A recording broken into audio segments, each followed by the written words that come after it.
Hi, my lovelies. Welcome to my channel where love is mandatory, whether that's regarding yourself, regarding others, or both. My name is Jasmine, and this is my very first YouTube video. And the topic of discussion today is going to be how I quit my job without having another job. So, this is not really the most ideal place that I thought that I would find myself in at 29, actually quitting, the job that I worked so hard to actually get to, or the point in my career to actually get to. So this is not an easy topic for me to touch on. Just navigating through your 20s is not the easiest thing to navigate through, because you're literally like a ship without a sail, or you just feel like you're literally in a dark room and you're trying to like navigate or like find your way through that room so you could at least try to find the light switch. So this has been really a different part of my journey. So I am 29 years old, and I have been working since I was 14 or 15 years old. My mom has always told me, don't ever quit a job without having another job. But nobody tells you what to do when your mental health is literally in the gutter. And when your job is the number one reason why your mental health is literally deteriorating. So this year 29, has been very difficult for me. I have gone through a lot of challenges. I have suffered a lot of loss this year.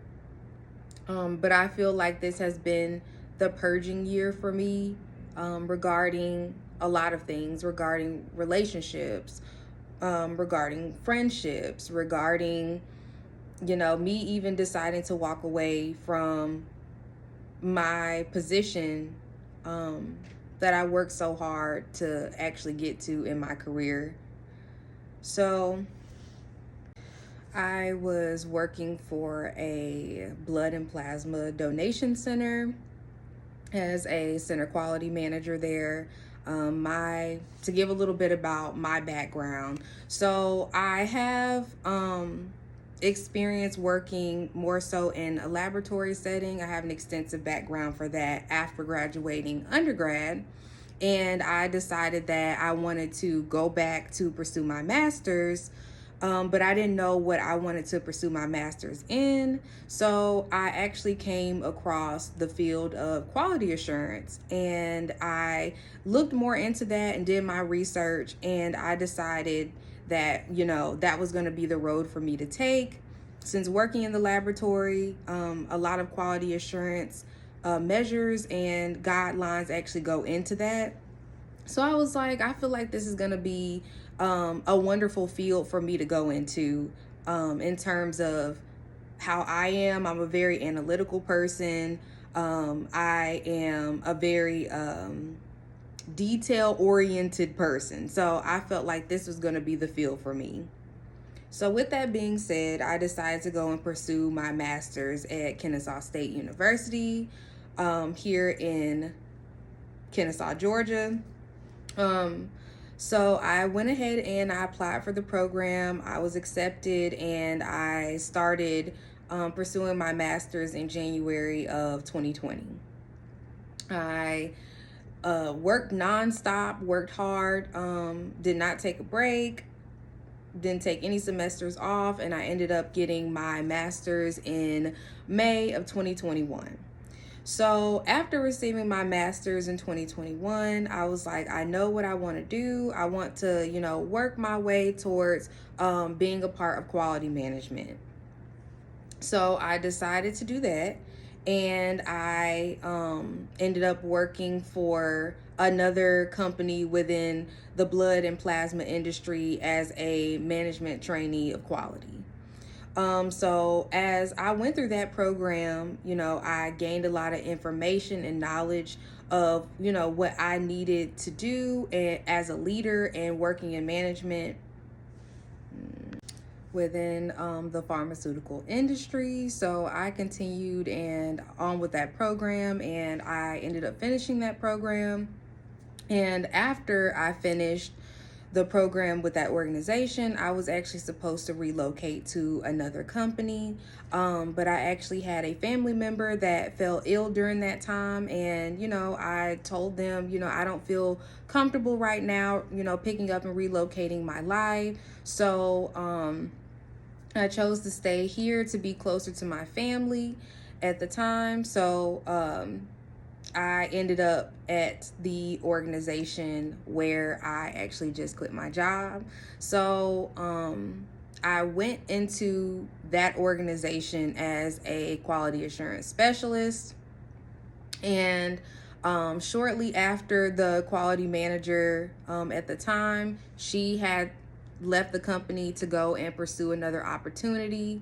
So after that, we actually had an internal audit coming up, and it was myself and another quality assurance specialist. And at the time, we did not have a manager in which we reported to. So at that time, the center director came in into the quality office, and she asked myself and the other quality assurance specialist who would actually like to accompany her to host the internal audit that was coming up.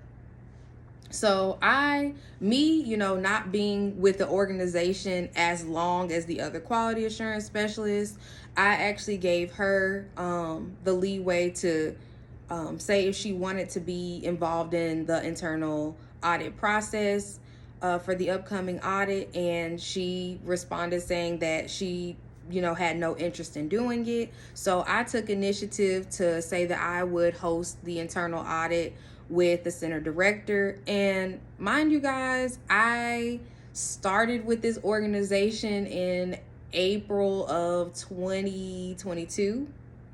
So I had not even been with the company that long, and the internal audit was coming up in July.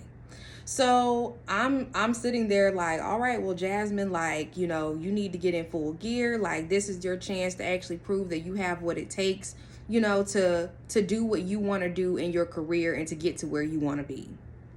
So I helped host this audit with the center director, and it really put me on the radar because I took initiative. I stepped up to the plate, and not even knowing much about the standing of this center, but I did what I needed to do. And me and the center director, we maneuvered that in such a wonderful way together as a team. So with that being said, the director of quality, she had asked me, she was like, so have you applied to be, the manager here, the quality manager? And I told her, I was like, no, I have not, I haven't been with the company very long. And, she was just impressed with how I was able to step up to the plate and, prove that I had what it takes to actually be a leader. And so the next thing I know, she was asking me well, are you interested in the position? And I was like, do you think I'm ready? And she was like, yes, I do. Do you think you're ready? So I responded to her and I said, yeah. I was like, this is literally what, I've been working up to at this point in my career. So yes, this is something that I want to do. So we're gonna fast forward a little bit. So I end up, getting promoted to the center quality management role. And I'm sitting up here okay, Jasmine, everything is happening so fast, but I'm like, okay, Lord, we here and we're gonna do what needs to be done. But I feel like in that moment, I really was not spiritually checking within myself and checking with God to ensure that this was an opportunity from Him. So I just jumped in full force. I ain't say, Jesus, is this what you want me to do? Like, Jesus, is this where, you want me to be at? Is this the right decision for me to take? Am I moving too fast? I didn't check, I didn't check with the Lord. And I feel like ultimately that is why I've ended up in the position that I am now, because I did not communicate, with the Lord as I should have prior to pursuing this opportunity. I just saw the opportunity and I was like, Jasmine, like this is it. This is happening for you, until I got in the position and everything just started hitting the fan. I could not keep a quality specialist to save my life because of the workload. Due to the center that I worked for, it was the largest center in the fleet, and we were a smaller plasma company in comparison to the competitors. So a lot fell on me because, the quality specialists that I had, they were tired of how, they were being treated by upper management, meaning, the regionals on up. They were like tired of how they were being treated by them. They were tired of, not getting compensated for what they felt they should be compensated for, since we were the busiest center and our center had to do things that, our sister centers did not have to do. So, for a while, I was doing everything as a party of one in my department. Everything, literally. I would take a day off and I would come back and everything was waiting for me. Everything when I came in. It was just very hard. Like, it was a strain because I felt like my efforts were always going unnoticed. I'm literally doing everything and doing what I can just to have upper management tell me, well, you're not doing enough. And then this year, in August, is when my oldest sister actually passed away unexpectedly. Like, it just happened, and I didn't know how to maneuver from there. So on top of that, 2 days after my sister's passing, I'm sitting in the funeral home with my family, and I forgot that I had my work phone in my purse. So I hear something like buzzing, and I'm looking at my personal phone, which is on the table, and I'm like, so what's buzzing? And then I look at my purse and I happen to see that my manager was actually calling my work phone, and I didn't answer. But in the midst of me not answering, she proceeded to leave a voicemail as well as a text message saying, hi, Jasmine, I am sorry for your loss, and, my condolences to you and your family. But then she proceeds to say in this message, I just wanted to know when you would be coming back to work. I am literally witnessing the biggest loss that I have, or the closest loss that I've experienced in my life as an adult. This loss really hit, I'm getting emotional, but this loss really hit home for me. So to have the organization that you work for not be empathetic toward what you're going through, and yes, I'm aware that this is an organization, and just because I have something, that has occurred in my life, it does not make that stop. But in the same breath, when it's just me, doing everything in my department, that's hard. Like, that's very hard to swallow when you have somebody asking you when you're coming back to work and your sister literally just died 2 days before.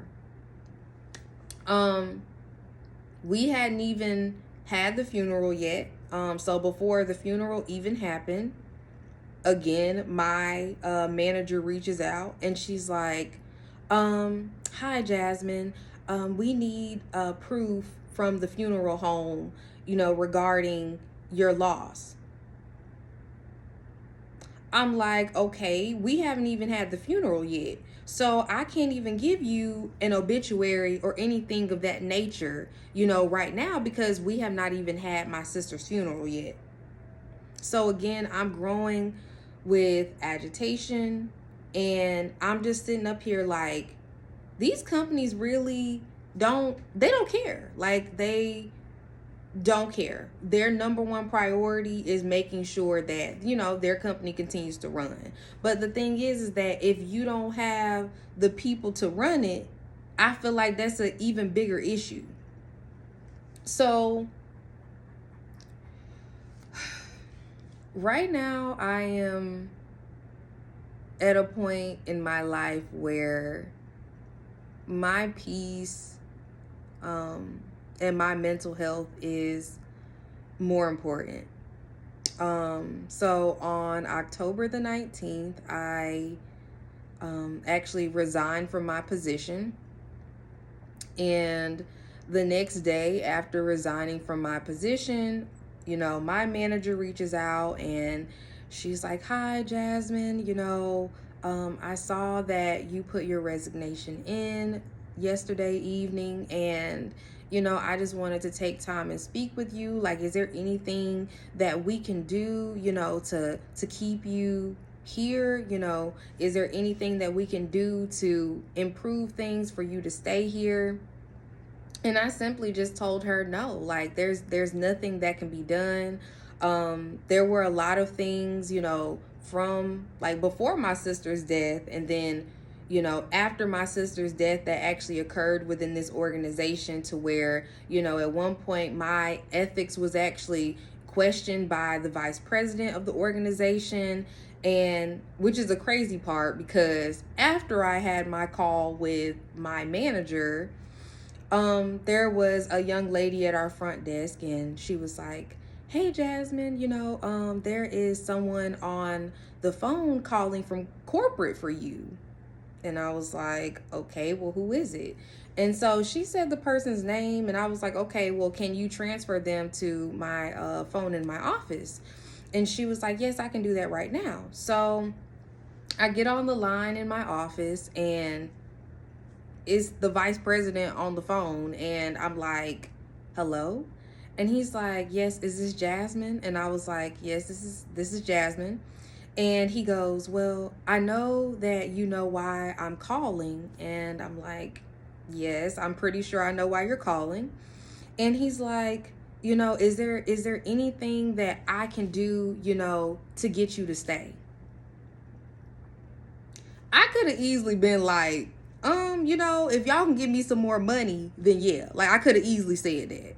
But at the end of the day, I'm sitting up here thinking like, Jasmine, there's really no amount of money that they could have offered me to make me stay, because my mental was literally shot. Like, it was shot to the point where he just kept talking on the phone. Like, I couldn't even get a word in. He just kept on talking. So he kept talking on the phone, and he's like trying to make all, these propositions in terms of like, getting me to stay. Well, Jasmine, we could compensate you more, and I don't want to make it seem like I'm throwing money at you. But I'm like, okay, but you are basically throwing money at me, because if y'all were worried about trying to keep me at this company, that would have came up long ago. Or even trying to ensure that I have the right help that's going to be here and be dependable, in my department at this center. And so he's on the phone, he just keep talking, y'all, and I'm just like, okay, like, are you going to be quiet? Like, are you going to let me speak? So finally he goes quiet, and he's like, so is there anything that I can do? And then he goes quiet. And I go, honestly, truly, let me tell you something. I would rather choose my peace over any extra money that you guys could offer me to continue to do this job. And then I proceeded to let him know that I didn't appreciate, also having my ethics come into question in terms of me doing my job. And the fact that it was questioned by him multiple times as well. So I just thought that that was very strange, that happened like a week or two prior, and here you are on the phone trying to get me to stay. But the ultimate reason that he was trying to get me to stay was they didn't want to have to find nobody. Like, they didn't want to have to go through the process of trying to find someone to do this job. Because again, there were things that I was required to do at my center that other quality managers from our centers did not have to do. So it was a lot of like things where they couldn't just bring somebody else there and do these things because they were not doing them at their center. So it's like in that moment, I'm like, okay, so now you're finally realizing that I'm an asset to you, but you just too late. Like, you're too late in realizing that I'm an asset to you. So we get to the next day, y'all. After I have, put in my resignation and everything, and I have the conversation with the vice president, the next day after that, I come to work because plasma is a 7-day operation, y'all. It don't stop. So I was required to have to work that weekend. So I was there on a Saturday doing my usual work. And all of a sudden, I get a call on my work phone from the head of HR. And she calls me and she goes, "Hi, yes, is this Jasmine?" And I said, "Yes, it is." And she goes, "Well, this is such and such from HR." And I'm like, "Okay." She's like, "Are you currently at the center?" And I was like, "Yes." I said, "Because I'm the only quality person in this department. So yes, I'm here." And she proceeds to say, "Well, I need for you to gather all your things and I need for you to evacuate the premises." So I had already put in my resignation 2 days before this, and they had accepted my resignation. But she goes, "Yeah, so I need for you to get your things and I need for you to evacuate the premises, and we will compensate you for your 2 weeks since you put in your resignation." So in that moment, y'all, I'm just sitting there like in disbelief because I'm like, okay, I did all the things that I was supposed to do. I gave a 2 weeks notice, and now you're telling me that I need to gather all my stuff and I need to get out. Like I'm a dog on the street. I felt very disrespected. I felt very devalued. I felt like I didn't matter. But the VP was just on the phone just the other day and was begging for me to stay here, and now I'm being thrown out onto the street like a dog. That was really like the icing on the cake for me. In that moment, I knew that I had made the right decision because this is not an organization that I want to work for. This is not an organization that I want to be a part of if you're going to treat your people like this. And what's crazy is like, I'm not the only person in a management position, that was not able to finish their 2 weeks out. So when she said, you be compensated for your 2 weeks, for your 2 weeks notice that you put in, I was just like, all right. So I gathered all my things and packed up, the stuff in my office, and I got in my car and I rode away and was like, thank you, Jesus. Thank God. I felt a weight lifted off of my shoulders. And it's like, honestly, truly, I feel like I am in the best mental state that I've been in a long time. So with that being said, this is also like a very uncertain place to be at the same time, quitting a job and not having a job, because I've never done this before. Literally, it is me leaning and trusting on the Lord to make a way and, excuse me, y'all, and to open that next door for me. So I don't know what's in store, but I do feel like now I have the time to make sure that, I am applying for jobs. I have the time and the peace, to prepare for interviews that I've had for positions, instead of, like, y'all, it had got to a point where I was doing interviews on on my 1 hour break at work, and I literally live like 7 or 8 minutes from my job. So on my breaks, I was getting in my car and coming home, trying to rush, trying to like get my mind, ready for this interview that I had. Because as much as, I wanted to get away from my job, like, yes, y'all, I was applying for jobs, I was interviewing for positions, and I just wasn't, finding other opportunities. I wasn't getting callbacks, I was not getting offers. So I was just like, Lord, like, what is it? Like, what do you want me to do? Because I'm trying to find another job. So what is it that you want me to do? And at first I was like, man, I just feel like it's the enemy. I feel like it's Satan trying to get me to like quit my job and be out here, without a job. And it's like, I don't know. It literally hit me. And one day I just felt the Lord telling me, is me telling you that I want you to fully depend on me and to trust me, and to trust that I'm going to open up a better door for you. But right now, I need for you to get your mental health together, and I need for you to lean into me. So another thing is that I was also riding around.